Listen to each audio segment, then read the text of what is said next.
4 reasons that you should put your home on the market now. Some actually substantive reasons that selling now, or at least getting, it's not like you decide you want to sell your house and it's on the market the next day. There's definitely some ramp up time there. So let's talk about it. Ashleigh, are you going to lead this discussion? I don't know. Am I? Or I can start. You guys duke it out. Number one. Let's hear it. The number one reason we're dueling for selling your home now.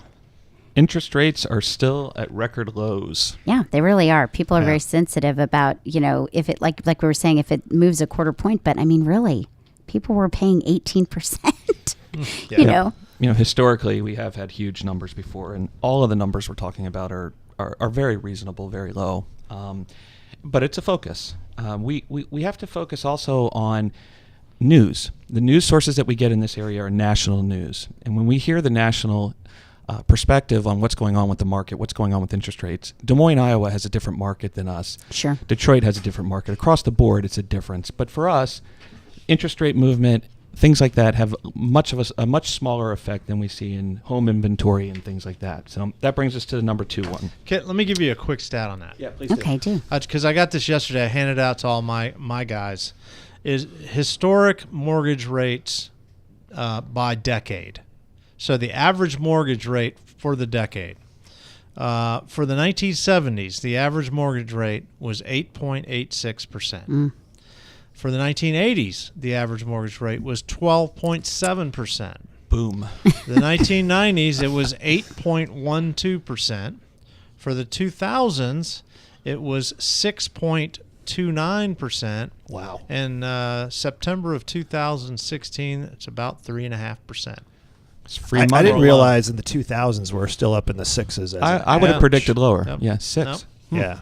I would have predicted a little lower with the end of that decade. Isn't that crazy? So rates are low right now, and it makes it makes it affordable. Absolutely. Right, absolutely. Well, and you guys have had several different things that we've been talking about, but with the rates, the bottom line is, they're low now. You don't know what they're going to do. The next Fed meeting is in December, where they're pretty widely expected to raise a quarter. Right. They might not do that, but the bottom line is there could be, it's just uncertainty going into next year. Exactly. Right? And they can't go much lower. We talked about this in the first segment.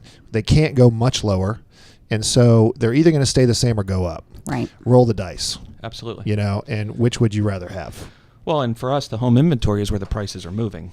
Because of a lack of inventory, prices are increasing. The demand on the fewer listings is greater.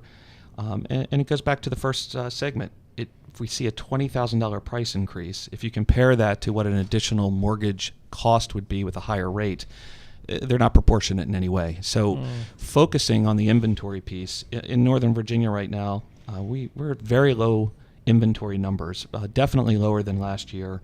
And when you have fewer opportunities for people to buy, the audience is big enough, you're into multiple offers, you're into bidding wars, you're into a lot of unknowns, and it's a tough market. Which to are work all in. bad for buyers, really. They're really bad for sellers. Good for sellers and bad. Putting your house on the market, it is a good time for you. Yeah. But multiple offers for sellers. The illusion is it's great. I often say that if you have 6 contracts on a house, you end up with 5 upset people who didn't get it and 1 really upset person who did get it. And that's because they had to overpay so greatly.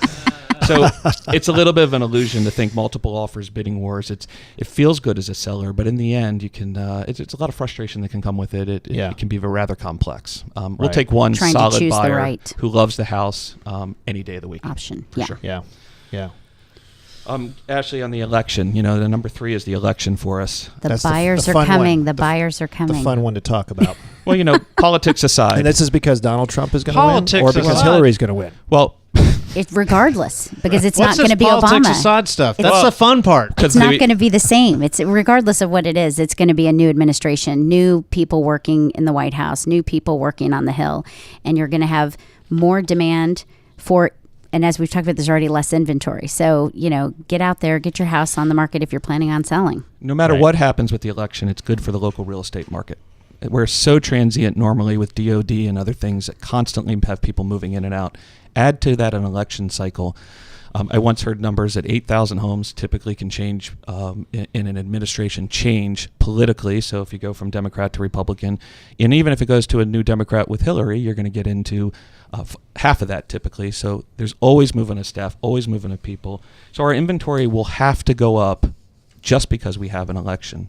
But there's a lot of fear based on that. And that brings us to number 4 with the crystal ball. Do you want to go back? When you mentioned fear of Hillary being president, is that what you're saying? Fear of the result either way is probably. Okay. That's what I'm feared of. Let me tell you. Didn't we say politics? Because her people aside? are going to be stealing houses. Oh. So, no comment. Either way, And she's going to be firing everybody. right. But if you are considering selling your home, there's just not a better time than when we have people moving in for a new administration to come in. They need a place. They have to come. They have to identify a house. They have to purchase one. Yeah. So it's a great time to put a great offering out there on the market. And it works for us every 4 years. It's a typical pattern. It's good. So if Trump wins, it's probably better for the real estate industry because, like you said, you're changing political parties. Yep. Plus, that guy's going to fire a lot of people. He's into that. He loves firing people. Right. Clearly. So I think the residual, right? The Apprentice. So we'll always have new people the coming in for residual jobs. effect will be homes on the market all the time. So That's right. That's why I'm saying no matter what happens here. If you're a there's realtor, win. vote Trump. I think that's what we've really drilled this down to. Is that? That's right. Right. So it is a thing. It's a conversation that's out there. Or a home seller. Realtor or home seller, vote Trump.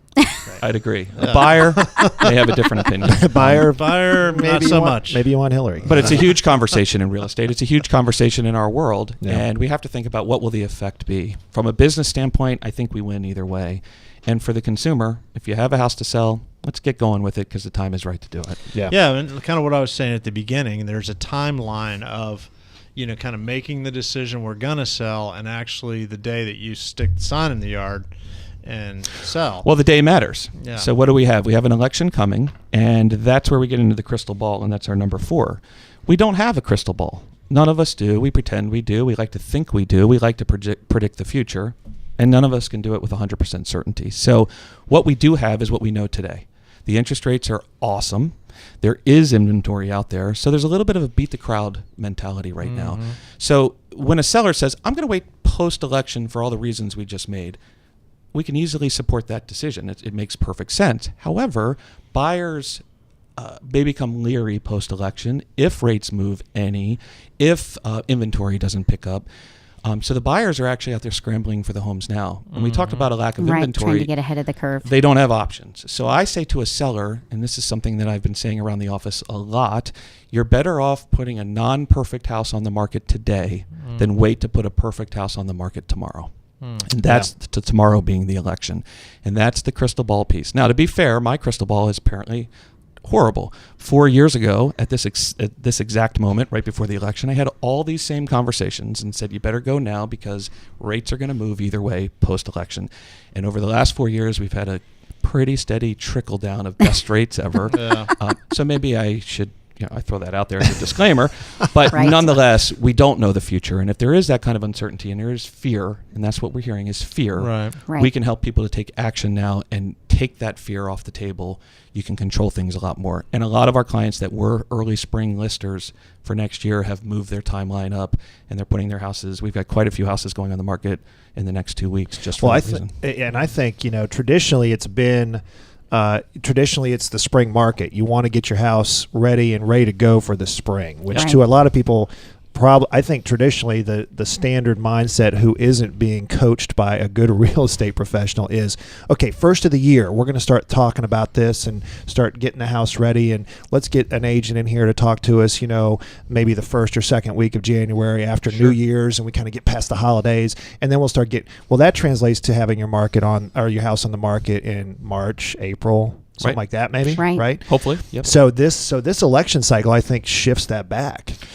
Because this is spring now. I think spring of 2017 is starting today. I think if you want to sell, you should be ready to have your market on. I'd have my house ready to go the day after the election. Yep. Literally. What better Christmas present is there than to buy your family a new house? I mean, let's be honest. Well, and the election, There you go. the election day is puppy? not going to change a rate. People are Right. locking their loan in prior to the election, even Yes. after the election. We're not going to see immediate movement, but I think going into spring next year is where people start to say, I'm kind of dancing a little bit on the dark side here. I don't want to go put myself into that. And we can help them with that. Right now is just a perfect time to do it. And if the Nats win the World Series, it's going to be a very happy town. Everybody will be great. If they lose tonight, People will buy even more. If they lose tonight, a bunch of players will probably have to put their house on the I Probably don't not. think so. We got a good crew. A little nugget, True. Max is a Berkshire Hathaway client. He Oh, came to the nice. city and bought with Sweet. us. So we are forever connected to the Nats, and go Right. Nats. It's Right. awesome. Very cool stuff. Absolutely. So good talk. Get your house on the market. Get your house on the market. Absolutely.